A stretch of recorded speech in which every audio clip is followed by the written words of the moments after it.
Kadang-kadang kita kalau berhadapan dengan orang bodoh, walaupun dia baik, tapi dia mungkin bermaksud baik kepada kita, tapi dia menimbulkan kerusakan. Ada orang tahu, tapi dia tidak tahu bahwa dia tahu. Nah, ini orang yang sedang tidak sadar, sedang tidur, bangkitkan dia.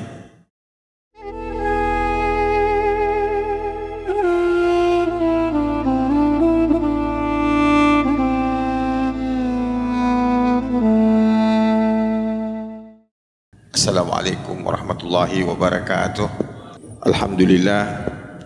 Alhamdulillahilladzi arsala rasulahu bil huda wa dinil haqq liyudhhirahu 'alad dini kullihi wa kafa billahi shahida. Alhamdulillah nahmaduhu wa nasta'inuhu wa nastaghfiruhu wa na'udzu billahi min shururi anfusina wa min sayyiati a'malina. May yahdihillahu fala mudilla lahu wa may yudlil fala hadiya lahu. Asyhadu an la ilaha illallah wahdahu la syarika lah wa asyhadu anna Muhammadan abduhu wa rasuluhu la nabiyya ba'dah. Allahumma salli wa sallim wa barik ala sayyidina wa maulana wa habibina Muhammad wa ala alihi wa sahbihi wa man wala. Para hadirin yang dimuliakan Allah Subhanahu wa taala, pada kesempatan ini saya ingin meneruskan beberapa poin mengenai pendidikan. Di dalam suatu hadis yang kita semua hafal, khairukum anfa'ukum linnas, atau dalam redaksi yang lain khairun nas anfa'uhum linnas, bahwa sebaik-baik manusia adalah orang yang paling banyak manfaatnya bagi orang lain. Ini tentu saja juga menjadi tujuan daripada pendidikan kita, bahwa tujuan daripada diturunkannya agama ini, daripada pendidikan, adalah bagaimana melahirkan orang-orang yang produktif, orang yang memberi manfaat kepada lingkungannya. Dan kita tidak mungkin bisa memberi manfaat kecuali dengan ilmu, ya. Dan dengan demikian kita bisa bertindak efektif, bertindak produktif.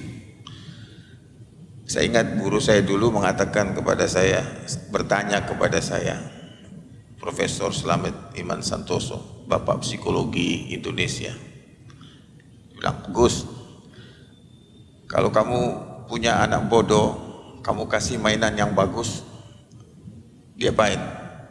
Kalau kita punya anak bodoh, kita kasih barang yang bagus, dia apain? Kira-kira apa jawabannya, para hadirin? Dirusak. Kita memberi barang bagus kepada orang bodoh, maka apa yang terjadi? Dia akan merusak. Makanya juga dalam Quran disebutkan bahwa warisan, ketika seseorang anak yatim punya warisan, kemudian sudah saatnya warisan itu diserahkan, maka anak yatim itu harus diuji apakah dia sudah memiliki kemampuan, kecerdasan untuk mengelola. Karena kalau tidak, harta itu akan jadi bencana buat dia. Jadi dia bilang, beliau menegaskan pendidikan ini pertama adalah bagaimana membuat orang cerdas. Nah, nanti kita lihat lagi apa itu orang cerdas. Dia tanya lagi, kalau kamu punya anak pinter, kamu kasih mainan yang rusak, diapain? Diperbaiki. Cerdas, pendidikan itu bukan sekedar menghasilkan orang yang pintar saja, tapi sebenarnya pertama adalah bagaimana menghasilkan orang yang tahu batas kemampuan dirinya. Nah ini, karena banyak orang pinter, ketika dia tidak tahu batas kemampuan dirinya, dia juga merusak. Bisa dipahami ya? Orang yang pinter tapi tidak tahu batas kemampuan dirinya, dia merusak. Dia mengerjakan sesuatu yang akhirnya di luar kapasitas dia, karena dia tidak tahu batas kemampuan diri dia. Maka pendidikan antara lain mendidik seseorang itu untuk sadar akan keterbatasan dirinya. Sebaliknya, orang yang bodoh yang terbatas pengetahuannya, kalau dia tahu batas kemampuan dirinya, dia bisa tetap bermanfaat, bisa berguna. Selama dia mengetahui batas kemampuan dirinya. Sayyidina Ali mengatakan, sehebat apapun seseorang tidak akan mampu bekerja sendiri, dia butuh orang lain. Selemah apapun seseorang, dia tetap bisa bermanfaat selama orang itu tahu diri. Ini masalah. Tapi selama orang itu tidak tahu diri, sehebat apapun ilmunya, dia akan menimbulkan kerusakan. Kalau di kalangan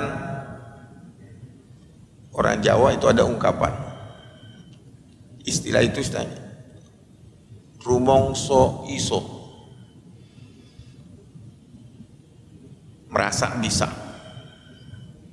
Kita kadang-kadang kalau ada tukang datang, kita tawarin, kamu bisa ini? Bisa. Bisa ini? Bisa. Nah ini. Tapi pas dia kerja, dia ngabisin bahan, pekerjaan jadi rusak. Karena dia rumongso iso, merasa bisa. Dia tidak tahu batas kemampuan diri dia.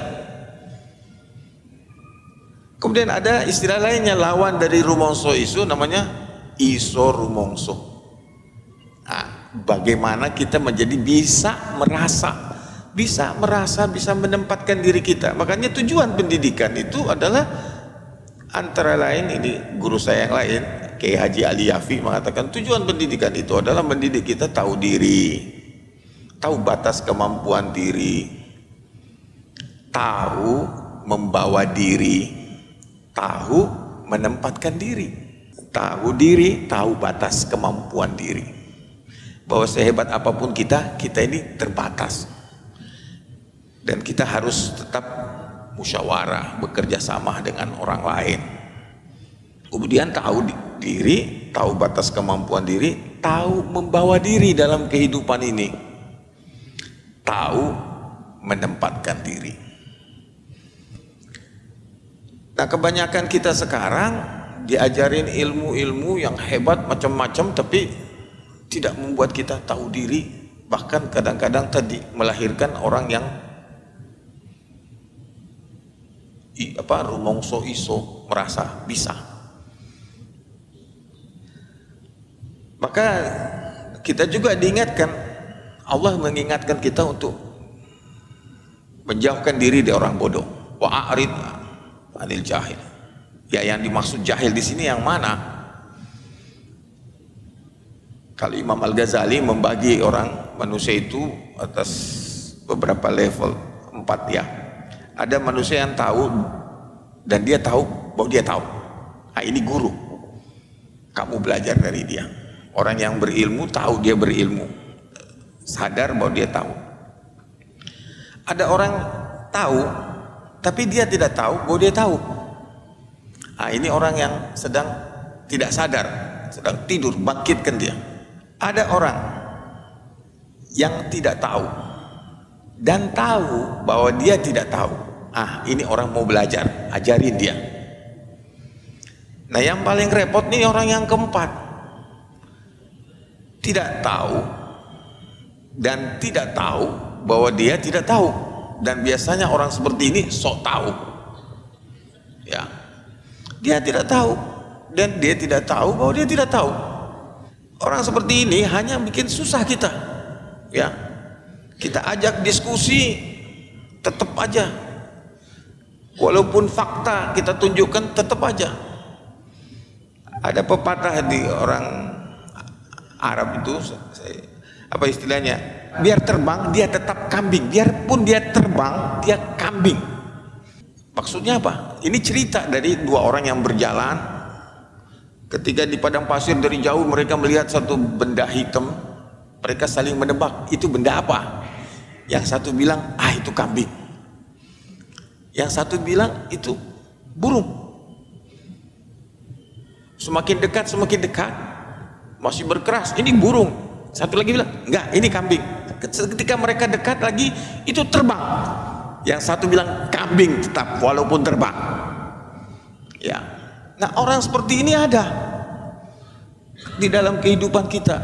Ya, dia menganggap ya pokoknya apa pendapat dia, gengsi dia, nggak mau mengakui kesalahan, kekurangan dia. Walaupun fakta sudah begitu nyata di depan dia, tetap aja dia tidak mau menerima kenyataan. Nah, orang seperti ini ada dan bahkan sering kita temukan dalam kehidupan kita. Dan yang lebih repot lagi kalau ada ustadz seperti itu. Saya kadang-kadang sedih juga melihat ada ustadz-ustadz yang waduh itu berkeras menafsirkan, memaksakan tafsir dia kepada sesuatu peristiwa. Sebagai contoh peristiwa Gaza misalnya, ada dukungan dari kalangan Houthi, Hizbullah. Udah jelas Abu Ubaidah, pimpinan Gaza, perlawanan Hamas itu mengatakan mereka menolong kita ini adalah saudara-saudara kita dari kalangan Syiah. Mereka selalu berterima kasih. Saya ikuti beberapa ustadz ini, Masya Allah ada beberapa dialog mengatakan itu orang-orang Syiah itu hanya cari panggung, hanya gimmick. Mereka mengucap dan buat dialog macam-macam seakan-akan wah pendapat mereka. Lihat sekarang dalam kondisi umat ini sedang diserbu, diserang, diperangi, dikeroyok, ada yang membela saudara kita. Kemudian kita bersangka buruk kepada orang yang membela. Kita menihilkan kerja mereka. Itu semua hanya mencari panggung saja. Ustadznya saya kenal baik sejak 40 tahun yang lalu, 43 tahun yang lalu. Junior saya, pernah membantu saya juga dulu. Saya kadang-kadang sedih. Ini teman kok bisa seperti ini menilai sesuatu. Keadaan kita ini sudah berat umat Islam ini. Kemudian kita ngangkat perselisihan mazhab. Kita sudah punya musuh yang jelas kok di sana. Mau apapun mazhabnya, agamanya, sekarang kita harus terima bantuan itu. Bahkan saya ingat dulu ketika saya menemani seorang Ayatollah wakil Imam Khomeini waktu itu. Saya kebetulan tahun 80-an tuh menjadi penerjemah terpaksa karena saya juga pas-pasan, karena dia mengatakan salah satu hal yang penting itu kepada dalam suatu ceramah dia, ta'awanu 'alal birri wat taqwa wa la ta'awanu 'alal itsmi wal udwan. Beliau menegaskan kerjasamalah kamu dalam kebajikan, dalam takwa dengan siapa saja, baik itu non muslim maupun agama yang selain agama kita, selama dia ngajak kita kepada kebajikan, kepada takwa, kita siap kerjasama. Orang yang perang dengan kita kalau ngajak damai, kita harus siap, bahkan kita harus lebih dahulu menerima itu damai. Wala ta'awanu 'alal ismi wal udwan, dan jangan sekali-kali kamu bekerja sama dalam dosa, perbuatan keji dan permusuhan. Dia bilang kita akan menolak siapa saja walaupun itu saudara kita, teman kita, seagama kita, kalau mengajak kita kepada keburukan, kepada ismi, dosa, kepada permusuhan, kita tolak. Bahwa prinsip ini adalah universal, bahwa Anda harus bekerja sama dalam kebajikan dan ketakwaan. Maka Nabi dulu kalau khutbah, salah satu bagian ayat yang sering beliau baca pada pembukaan khutbah itu adalah setelah wasiat takwa, fala udwana illa 'alaz zalimin. Tidak ada permusuhan kecuali kepada orang-orang yang zalim. Nah, ini rusak nih sistem. Umat Islam sekarang memusuhi orang karena agama. Gak ada itu pengajaran seperti itu. Islam ini agama yang paling toleran yang pernah ada sepanjang sejarah. Karena kitalah satu-satunya agama yang dididik. Setiap habis salat kita membaca amantu billahi wa malaikatihi wa kutubihi wa rusulihi la nufarriqu baina ahadim mir rusuli wa qalu sami'na wa ata'na ghufranaka rabbana wa ilaikal masir. Kita diperintahkan membaca amantu billah, saya beriman kepada Allah, wa malaikatihi, malaikatnya semua, wa kutubihi, semua kitabnya. Kita percaya kepada Zabur, kita percaya kepada Taurat, kita percaya kepada Suhuf, dan juga kepada para nabi. Kita tidak membedakan antara satu nabi dengan nabi yang lain. Kata dalam ayat yang lain Allah menegaskan, beginilah kamu, ya, kamu beriman kepada mereka, kepada kitabnya, kepada nabinya, tapi mereka tidak beriman kepada kitabmu, kepada nabimu. Beda. Kita dididik untuk beriman, mencintai Isa, mencintai Musa. Kita disuruh mencintai, engkau mencintai mereka. Kita dididik untuk mencintai mereka. Tapi apa yang terjadi? Ya sebaliknya, kita melihat permusuhan. Dan sebenarnya permusuhan itu sudah terjadi di antara mereka, di antara Yahudi, Nasrani. Mereka saling mengklaim kebenaran, saling menyalahkan, saling menyesatkan. Dan Allah mendidik kita untuk tidak mengikuti jejak mereka. Maka kembali lagi bahwa ada orang-orang yang berbicara tentang sesuatu dengan prasangka, dengan sangka buruk, yang mana itu semua kemudian merusak logika mereka, cara berpikir mereka. Para hadirin yang dimuliakan Allah, ya kita diperintahkan untuk mengingatkan, berdialog dengan mereka, untuk ila sabili rabbika bil hikmah. Tapi kadang-kadang kita juga diingatkan bahwa hati-hati juga dengan orang yang sudah membeku ini. Kadang-kadang kita susah, udah jumut seperti ini, susah untuk diajak dialog. Apapun yang kita sampaikan, ya tapi tetap kita harus, tugas kita menyampaikan. Karena Allah tidak menuntut kita berkenaan dengan kesesatan mereka, tapi tugas kita adalah mengingatkan. Karena Allah akan menuntut kita sejauh mana kita telah mengingatkan. Dalam suatu riwayat disebutkan, hati-hati bergaul, berteman dengan orang bodoh. Ada cerita di kalangan para arif bahwa berteman dengan orang bodoh itu, ada cerita di masa lalu ada seorang pemburu. Ketika dia masuk ke dalam hutan, dia menemukan seekor beruang yang terjerat oleh jebakan. Dia kasihan sama beruang itu, dia bantu si beruang. Akhirnya beruang itu berterima kasih dengan dia, dan mereka menjadi teman. Oleh beruang ini, dia dilayani, didatangkan kepadanya, si beruang datang bawa madu. Ini kan beruang suka bawa, salah satu makanannya itu madu, bawa buah-buahan, bawa ikan. Kalau dia tidur, si beruang nungguin, jagain dia. Suatu saat dia sedang tidur, ada lalat mengelilingi badannya si pemburu ini. Beruangnya usir. Pas suatu ketika dia kesel, pas itu lalat hinggap di kepalanya, dia pukul, pahat, yang ada pecah kepalanya si beruang tadi. Dia bilang, dia ini baik, si beruang ini baik tapi bodoh.